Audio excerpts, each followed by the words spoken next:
There's also some practical problems with replacing citizenship by tribal identities. And the first is, how far do you want to go with making race more important? We're looking at the U.S. military now. The chairman of the Joint Chiefs, General Milley, said that one of his chief obligations is to root out white anger or white supremacy. Secretary of Defense, General Austin, said, I'm going through the rosters of American enlisted men to make sure we don't have white supremacy. He didn't say, well, I'm going through it to make sure we don't have radical Antifa members or BLM members. It was just a focus.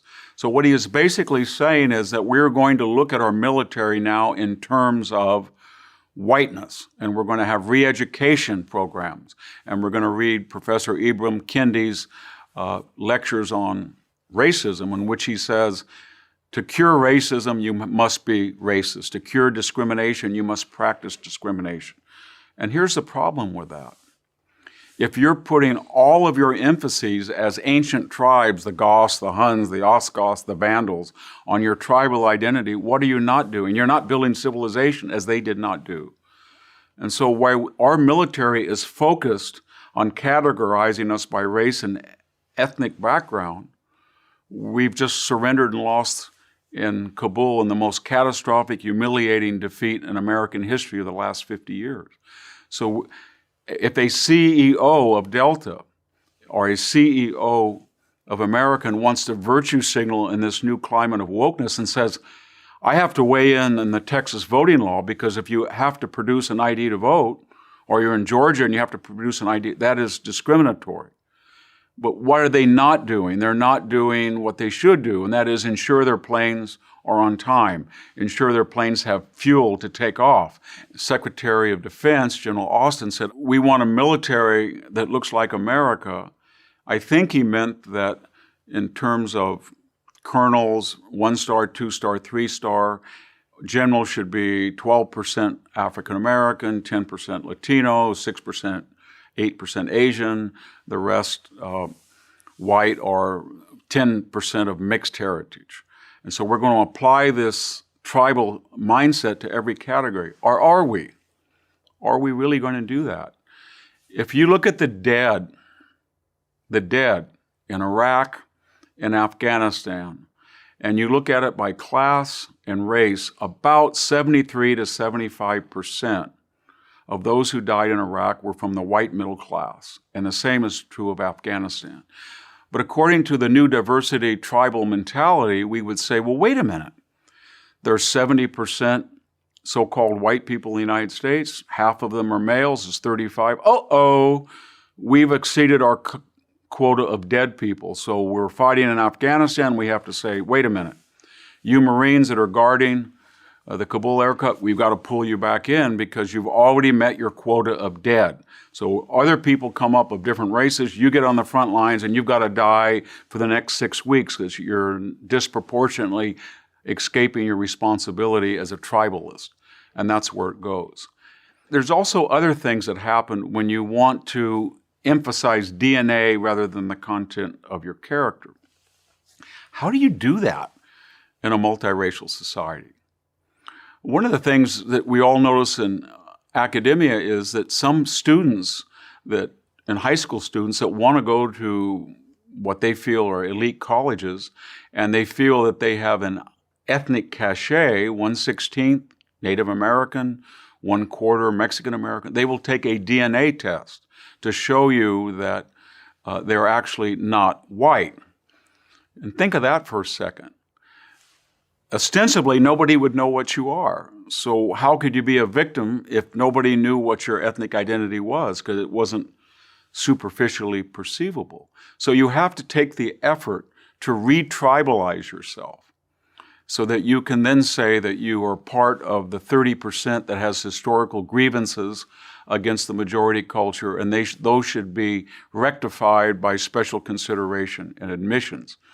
In its most egregious or laughable case, we see Elizabeth Warren wants to appeal as some kind of victim, and she says she's part Cherokee.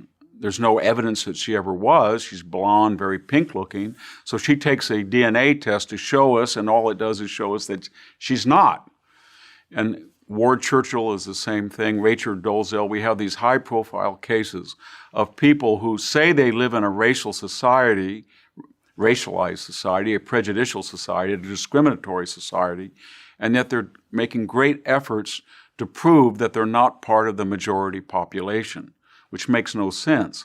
When the United States was definably racist, as I think it was in the late 19th century and early 20th century and all the way to the civil rights movement, people did just the opposite. If they were not white, they tried to act as if they were white for the privileges that accrued under a discriminatory system. Now that just the opposite is true, so how can it still be racist?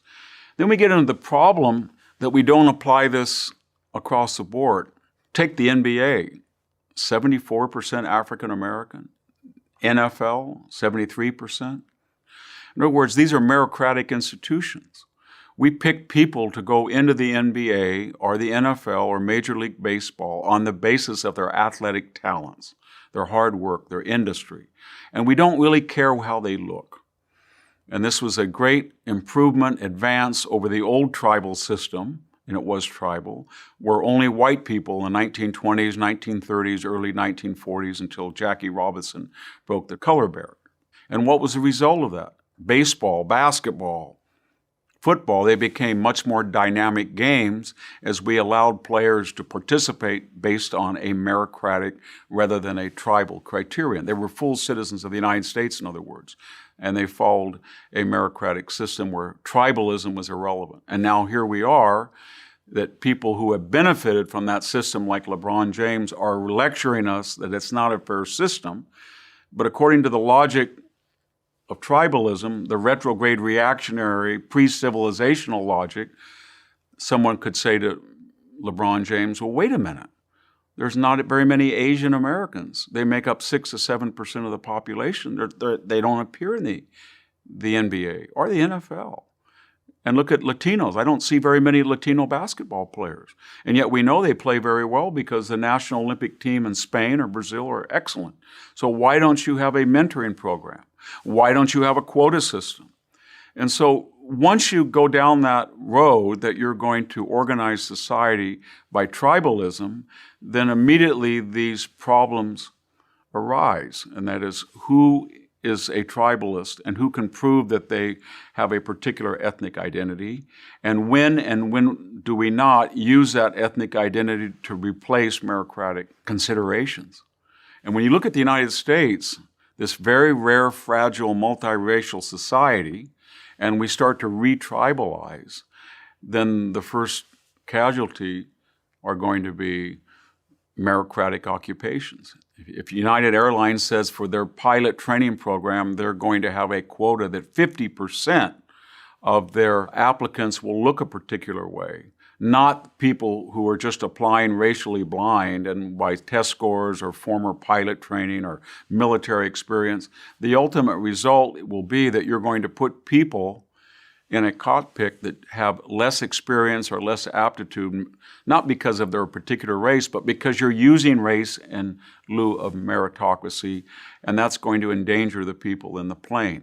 And when you layer that again and again throughout a very complex society, you're going to see something quite opposite of the United States. The United States is the wealthiest, most productive, best educated system in the world. We have the greatest agricultural output, the greatest energy output. We have 17 of the top-rated 20 universities in the world. We have the best technology because it's a meritocratic system. It does not appoint professors or give grants for scientific research on the basis of race. In other words, the United States works on the basis of racially blind citizenship, that we all give up our racial and ethnic identities. We leave them back in our past, and we accept an American melting pot, not a salad bowl, not a wokeness, but the melting pot.